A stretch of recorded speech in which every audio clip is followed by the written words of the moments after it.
Right, guys, so we've got Switch 2 here.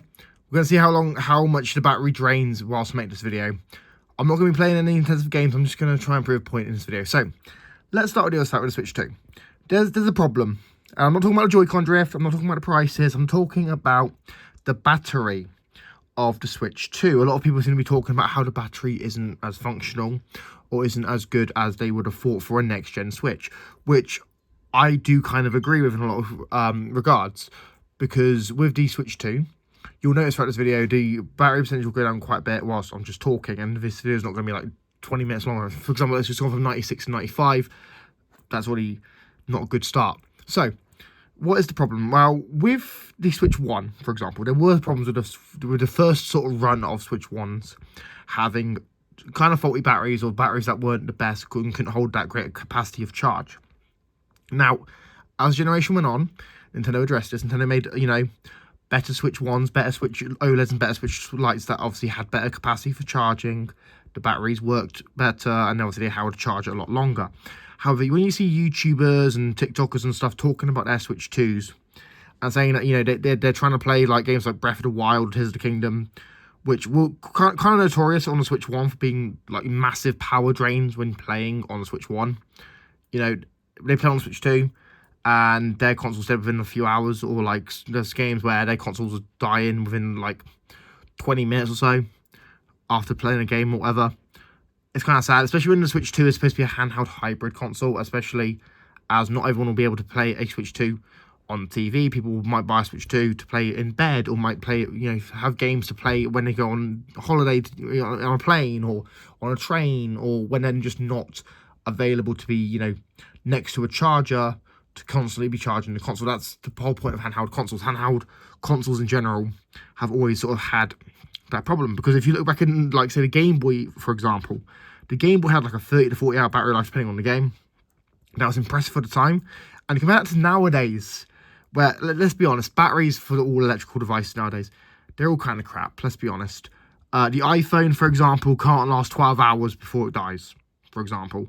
The Samsung phones, similar problem, really. Back in the day, you could like have a Game Boy or a Nokia phone and not charge them or change the batteries in them for weeks, and they still worked when you turned them on. And nowadays, you can't even leave your phone or your device on like power off mode without draining like 10% of your battery after an hour.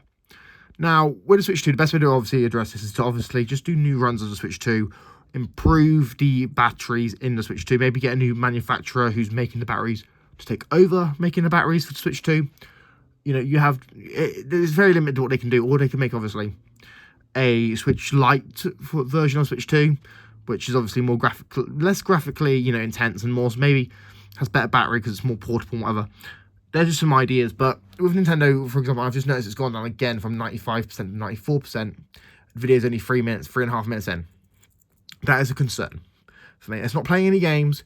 It's just in a mode where it's just online. I'm not actually doing anything in the games, and the battery percentage has already gone down 2% in 3.5 minutes. That's a worry for me. Hopefully Nintendo will address this, because, I see a lot of people talking about it, and it's a very good point. I know the Switch 2 is a handheld hybrid, so obviously you can obviously play it on a TV or you can play it on the go. But when one of the features of, obviously, the Switch 2 being a battery, a rechargeable battery, does kind of negatively affect it in ways due to, obviously, the battery percentage going down randomly, not having the best capacity and being quite easily drained. Back in the day, like I said, the Game Boy, you had like a 30 to 40 hour battery life. Nowadays, you might get 4 hours if you're lucky on the Switch 2, and if you're not playing a massively intensive game, which, let's be honest, some of these games are quite intense that you play, games like Breath of the Wild and Metroid and whatever. These sort of games have graphical showcases for Nintendo. And really, if you're playing them, your battery's probably going to drain quite quickly. Now, let me know what you guys think about this in the comments down below. Do you agree that Nintendo needs to address this? Do you think Nintendo will address this? Or do you think, they're going to wait a few years, then they might make an improved version of Switch 2? Let me know, because we all know that with all first runs of systems and consoles and devices with rechargeable batteries always have some sort of issue with the battery. That's just kind of how it all works. But it's kind of weird that after knowing that the Switch 1 had this issue, they didn't address it for the Switch 2. Like, they didn't find a way to avoid this issue with the Switch 2, despite the Switch 1 having this same issue. Same with the Joy-Con drift, but we'll get into that in another video. But yeah, guys, let me know what you think about it in the comments down below. Do you agree? Do you disagree? Let me know what you think. If you're new, make sure you subscribe, like, share, all that sort of stuff. I've been EC, and I'm trying to get, a billion subscribers. So make sure you give me a subscribe and give me a like, and I'll see you in the next video. Peace.